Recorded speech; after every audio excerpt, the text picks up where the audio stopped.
Okay, Christy, I'm gonna show you how to set your heart rate zones in Training Peaks. And I'm gonna go with, okay, so I'm in your account and I've come over here and I'm going to zones. I'm gonna open that up.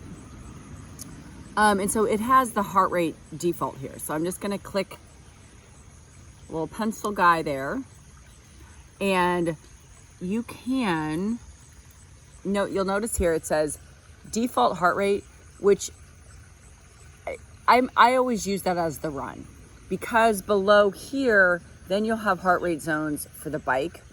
So I think it is quite confusing. You can add like the swim and that sort of thing, but they always have that default one, which I just find it confusing, but I use it as the run.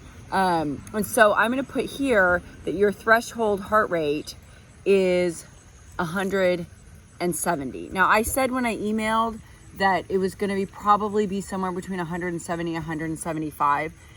I'm erring on the side of less, because when you're training the aerobic zone, if you are too high, you will just completely defeat what you're trying to do. And so you want to, if anything, err on the side of low. So it may be that it's 175, but I would rather err on slightly less, and possibly adjust it once you kind of get going. So I'm just going to put 170. I don't know what your max heart rate is. I will go actually and check that, maybe on the thing. I'm going to put 190 for right now. I don't know if that's right. I don't know what your resting heart rate is. It doesn't actually matter for setting these zones. You might be interested to know that. But what I do then is go and choose calculation type here. So I'm going to choose lactate threshold, because that this is your lactate threshold number here, and it's going to use that to set all of your zones. And then for the method, I really like, I usually use Andy Coggan for cycling. For running, I use Joe Friel. It's just a matter of personal preference. Generally, when there's a difference in, like, here this means it's going to give you 7 different zones, whereas Andy Coggan's only going to give you 5. And generally what that means is that Joe Friel is going to split it out a little bit higher at the top. And this is only going to give you like zone 1, 2, 3, 4, 5, whereas this might give you 1, 2, 3, 4, 5, 5A, 5B, and it gets into some really nuanced stuff at the top with your really high heart rates that I don't really think that we necessarily need for here. Zone 5A, zone 5B, zone 5C. That's anaerobic capacity. That's like super high-end stuff,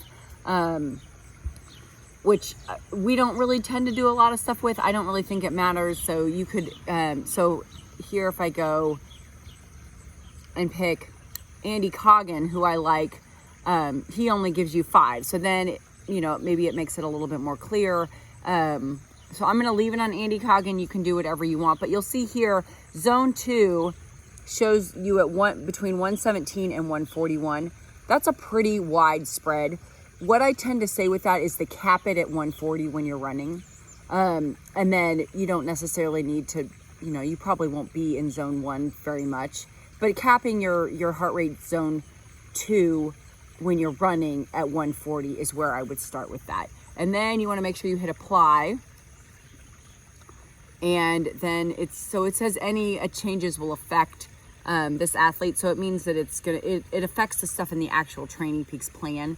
But I just hit save and then it's fine.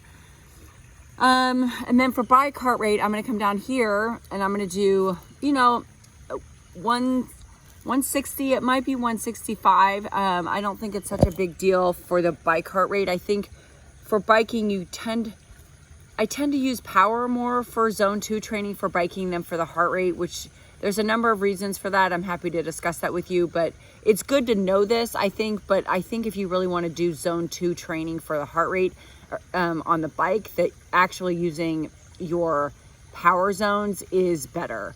And then again, I just choose type. So I'll use lactate threshold, choose method. I go Andy Coggan, and then I hit apply and save. And so those should be updated and then save and close. Those should be updated in Training Peaks. If you have questions, I'm happy to talk about that stuff with you. You also want to make sure that you update that in Garmin. And then watch as those notifications come through. Sometimes it wants to automatically adjust your threshold, which I just don't think is great. I think you should do it manually when you've done an intentional test. Anyway, I'm rambling. Let me know if you have questions or whatever. Okay, bye.